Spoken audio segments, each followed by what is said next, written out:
I did a lot of volunteer work. I'd go to the hospital and I'd read the Bible to people. And I would go to friends whose parents perhaps were ill or facing a challenge, and I'd talk to them. I became involved in all kind of community volunteerism. So I'm saying that if you're going through a challenge, not that you've been laid off, but the universe has given you an opportunity to find your real true making on the planet, then use that time wisely. Volunteer, give yourself away. My high school teacher, Charles L. Williams, said something I love. He said, love and happiness are like perfumes. You can't sprinkle it on others without getting a few drops on yourself. Isn't that beautiful? See, what you give is what you get. All right. Now, here's something else. Fear of change. See, the reason that I think most people fear change. A lot of people stay in jobs where they're miserable or stay in relationships where they're miserable. Sometimes in order to begin to see the daisies in life, you've got to be willing to change cities, change friends, change relationships, change jobs. See, after a while, you get bored doing the same old thing in the same old way, day in and day out. Human beings were designed to achieve. And when you're not on a path of developing your greatness and growing and being more productive and being more effective, then your life literally becomes depressing. See, this psychiatrist talked about the fact that these people who had been on his couch for months and years, not being able to make decisions about things, but when they found out that they were dying, they got up and started making all kinds of decisions. They decided no longer to sell out. And you know what happened to me when I lost my job? You know what I think it was, what life said to me more or less? Les Brown, you know you can do more than what you're not doing. Les Brown, you have sold out. Les Brown, go home. Go in your drawer, pull out your check stubs, and see how much you've sold your soul for. Ladies and gentlemen, I know that I've sold out for myself at different points in my life. And when you go home and you look at, if your life is not what you want it to be, if you're not living the way that you want to live, if you're not experiencing what you want to experience, if it's not giving you what you want, you've got to ask yourself, what have I sold my soul? Many of us have sold our souls for a home in the suburbs or a brand new car or 3 meals a day and a roof over our heads. But because we want to be popular with our friends, see, when you decide to make a change, it's challenging, but there's going to be some resistance. Everybody is not going to agree with that. There's a price to pay. Am I right? See, when I had to think about getting a divorce, it was time for me to grow. And sometimes you stay in a situation too long. Many times you say, well, I need to do it for the kids. Well, see, staying there too long can be harmful to the kids. I had a friend of mine who finally got a divorce after agonizing it. She said, I stayed there as long as I did for the kids. She said, but if I had it to do over again, I would have left sooner because it wasn't healthy for them. And it wasn't healthy for me. Many of us stay in jobs where it's no longer good for us to be there. But because we can't see ourselves having the capacity to do more and to achieve more and can't see life after that job, we stay there as victims, volunteer victims. Because nobody's making us do it. We volunteer to be victims. We volunteer not to be in charge of our destiny. We volunteer. We willingly do it. If you're going to sell out, don't do it in a hurry. Do it slowly. Let somebody come and have to take it from you. Don't just give it up willingly. Think about a guy who he had everything going for him. Went to Harvard, became a lawyer, joined a large, prestigious law firm, married the perfect wife, had children, and guess what? He was going through the motions day in and day out, but it wasn't giving him what he wanted out of life. He was going through an act. He was acting out a role. And one day, he couldn't get out of bed. He was just there in bed, couldn't get up, paralyzed. They got the doctors. They looked at him, examined him from head to toe. They said, there's nothing physically wrong with him. Get up, John. Come on, get up. He couldn't get up. He stayed like that for months, had to take therapy. See, because there was dis-ease, there was conflict in his body. Many times when life calling on us to change and to grow and to expand, we said, no, I don't want to hear that. No, we resist that. So we can go back to that lifestyle of mediocrity. We resist that change, that growth. We can go back to sleep. Winston Churchill said the truth is incontrovertible. Malice may attack it, ignorance may deride it, but at the end, there it is. Carlyle said, truth crushed to earth shall rise again. We know scripture say, ye shall know the truth, and the truth shall set you free. But the truth that will set men free is the truth that men don't want to hear. See, we don't want to hear. You got to change. You got to take responsibility for your stuff. You got to clean your act up. You are not your act.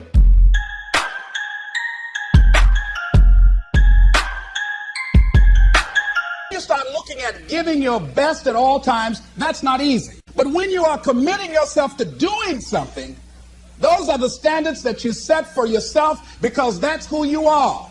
If you're working on a job where you're miserable, they're not paying you what you're worth. You don't like the work, you don't like the people, and you're dissatisfied. If you've decided to continue to take a paycheck, you owe it to yourself to give it your best effort. If you get in the habit of being mediocre or doing just enough to get by, you're not hurting anybody but you. You're cheating you, the builder. There was a man who was an efficient builder. He had worked for years in a large company and had reached the age of retirement. His employer asked him to build one more house. It was to be his last commission. The builder took the job, but his heart was not involved. He used inferior materials. Timber was poor, and he failed to see the many things that should have been clear to him had he shown even his normal interest in his work. When the house was eventually finished, his employer came to him and said, "The house is yours. Here's the key. It's a present from me." The builder immediately regretted that he had not used the best materials and engaged the most capable workers. If only he had known that the house was for him. Whoa.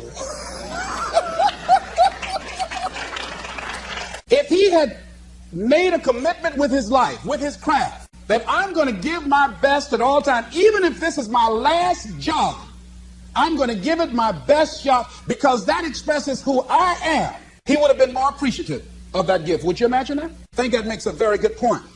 The next thing is live each day with integrity. Don't try and get over in life. Don't try and cheat. See, a lot of people like to try and cheat. I was with a friend of mine, and we went into a service station to get some gas. They gave me back too much change. I discovered it down the road, and I was turning around going back. Guy said, "You're a fool." Hey, man, what when they don't give people enough change? You think they flag the people down? I said, I'm not responsible for them. I'm responsible for me. I went back and I told the guy, "Excuse me, sir, you gave me a $20 bill too much." I gave it to the guy just took it and walked away, didn't say thank you. The guy in the car laughed and said, "I told you, you fool." I'd have kept that. I said, I'm not responsible for his attitude. I don't care. Knowing that he would not say thank you, I would still give it back to him. Because my image of myself says, hey, you don't take something that doesn't belong to you. That's the way my mother raised me. Don't try and cheat. Say, well, this little bit won't count. Everything counts.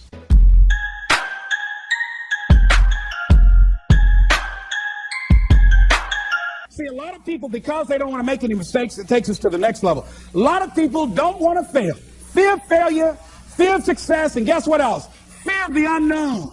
I saw a guy last week, came up to visit me, haven't seen him for years. Bob Boyd from Columbus, Ohio. Bob Boyd introduced me to motivational tapes, introduced me to a lot of motivational speakers and positive thinking, and a multi-level marketing company at that time called Bestline Products had an inspirational leader named Bill Bailey. Jim Rohn was in that as well. And so Bob Boyd, that folded.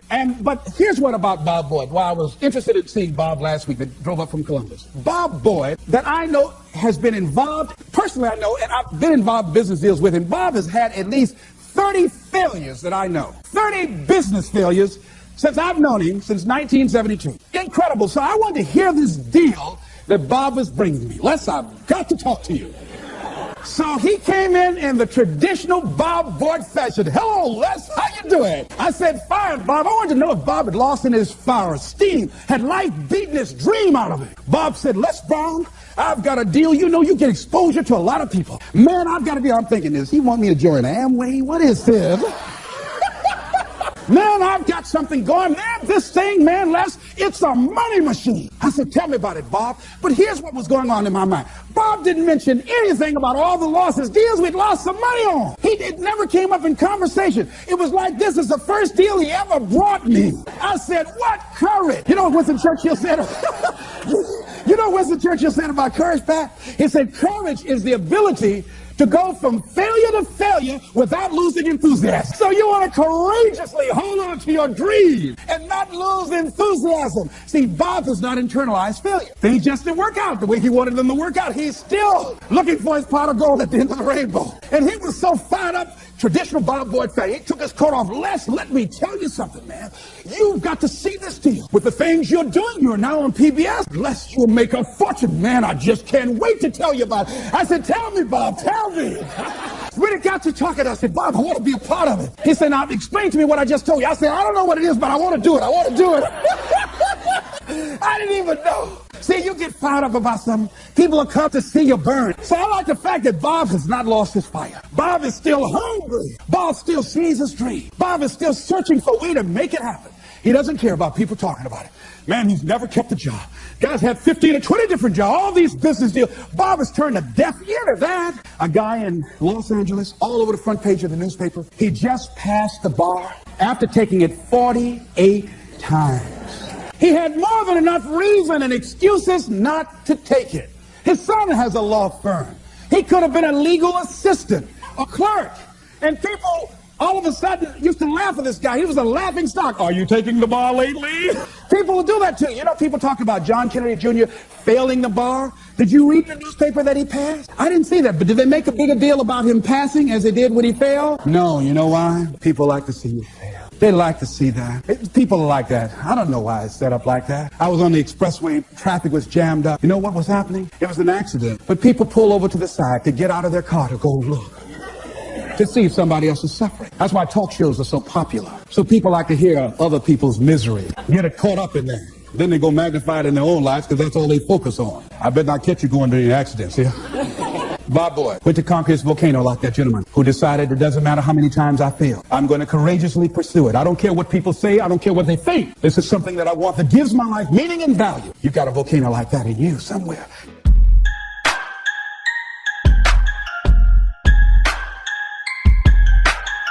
A friend of mine was on welfare after going through a bad experience. Someone, I think she and her husband became ill. They couldn't work for a while, and they went on welfare. After they both became physically well, he said, look here, we don't ever have to go back to work. We're making more money on welfare than we made when we were working, with all the Medicaid benefits and all of the food stamps and everything. She said, no. She said, we are not going to accept the checks anymore.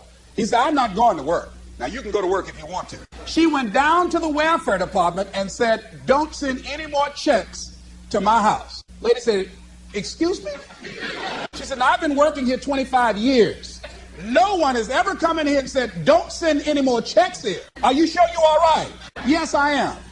And she went home and told her husband, don't look for any more checks because I told them to cut the check off. Now we've got to find something to do. And they started a paper route and got over 1,500 customers and were making money hand over fist in a spirit of dignity and achievement, not ripping anybody off. That was a critical choice. She could have very easily said, well, everybody else is doing it. Why don't I do it? But she decided not to follow the crowd. I like what Whitaker said, what you think about me is none of my spiritual business. So when you're keeping integrity with yourself, you know that's going to bring you under a lot of pressure. The next thing is, don't try to cut a bargain with life. Life is not Donald Trump. Life will not give you any special deals because you maintain a sense of integrity. Anybody ever try to cut a deal? Raise your hand, please, if you know what I'm talking about. Have you tried to cut a deal? There are no deals. There are no deals. You got to do what you do because, not with any ulterior motives, that you're going to get some special benefit or some special treatment in the universe. No. Doesn't mean that somebody might not steal your car while you're trying to do some good for somebody. No, there won't be any special light around your car. They will take your car too. All the good people. You're going to go too. You've got to do what you do because that expresses who you are and for no other reason. They might not have a banquet to recognize you or give you a special little plaque and dedicate a day in your name. No. Do what you do because that's you. The next thing is dedicate your life to something. Dedicate your life to a cause larger than yourself. See, if you dedicate your life to a cause larger than yourself, you're not following in the crowd. See, if your life is not dedicated to something of value, and I like what Howard Thurman said, who was one of the mentors to Dr. Benjamin Mays, who was a mentor to Dr. Martin Luther King. He said, the quality of life is often determined by that to which the individual is dedicated. If the dedication of the life is vague and diffuse, the quality is apt to be poor and weak. There is much to be said for the intensity of life. See, most people are not intense about living. Most people are very casual about life. They haven't found anything to become intense about. So when you dedicate your life, you don't care anything about the odds. Somebody say when the dream is big enough, the odds don't matter. See, when you dedicate your life, you bring on a special power. There's a power in you that people, circumstances, events, and I'm not talking about the physical you, I'm talking about the real you. the indestructible, invincible, perfect essence of who you really are, that can bring a government to its knees, that can change the course of history. When you dedicate your life like a Nelson Mandela, who has decided to sacrifice his freedom, all he has to do is say whatever the government wants him to say, and they'll let him go free. And he can go to a foreign nation and say, I just said that because I've been in prison for over 20 years. And nobody will say, well, Nelson, you sold out. No one will say that. They will say, wait a minute, Nelson, you gave over 20 years of your life. What more can we ask of you? It's okay. But because of his integrity with himself, and he's dedicated his life to break the back of apartheid and free his people. There was Benjamin Disraeli. He says, nothing can resist the will of a people that will stake even their existence on the extent of their purpose for good. That when you dedicate your life to something, you bring on some powers in the universe that works through you to bring about changes that you would never ever know unless you dedicated yourself.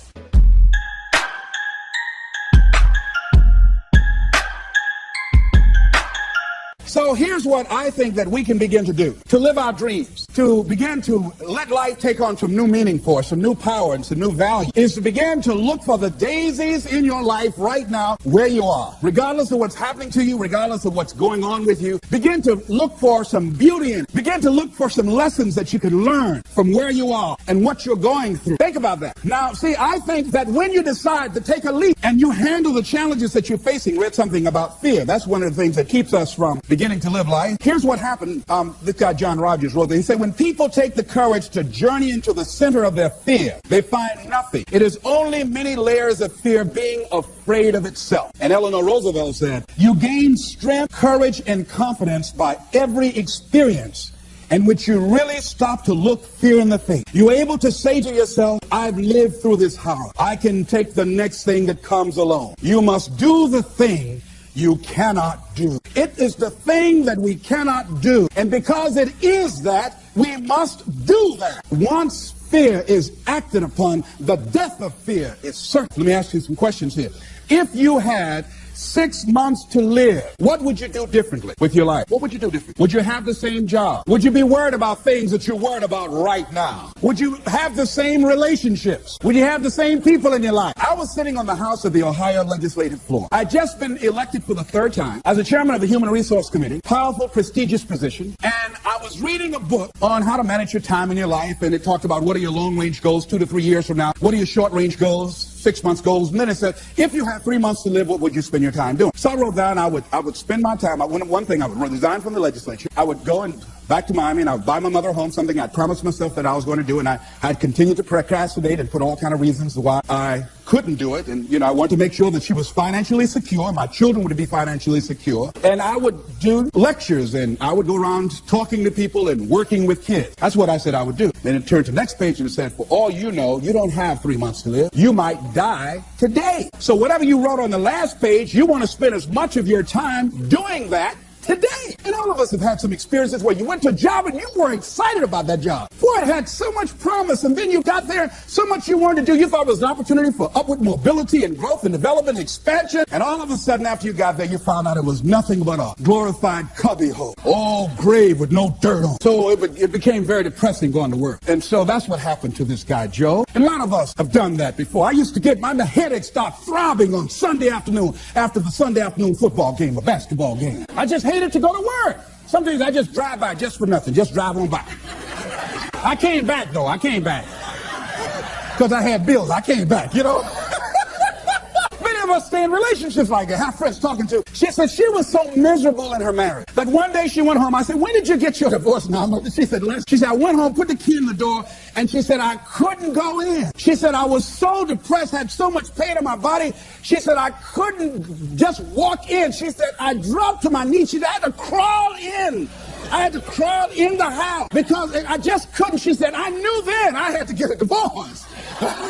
Well, here's what we can do. Wherever you are, decide that you're going to focus your time. I lost my job in broadcasting, and it was a major blow to me because broadcasting was all that I had. That's all that I knew. I'd been doing that for like 15 or 20 years, and that was my specialty. But because I was so controversial and couldn't keep my mouth closed, I lost my job, and so it was a depressing time for me, and I could not find a job immediately. No one would hire me locally, and because I was good, and I would send off my audition tapes to the other radio stations, program directors would hear it, and they wouldn't bring me in. I was a seasoned veteran. So you have that experience. If you're real good, many people will perceive you as a threat, and they won't hire you because they want somebody that they can control, and they don't want anybody in there that's going to outshine them. See, sometimes being good can be a liability to you. Am I right? Sometimes women have to scale down their ambitions and drive and what they can do in deference to men's egos.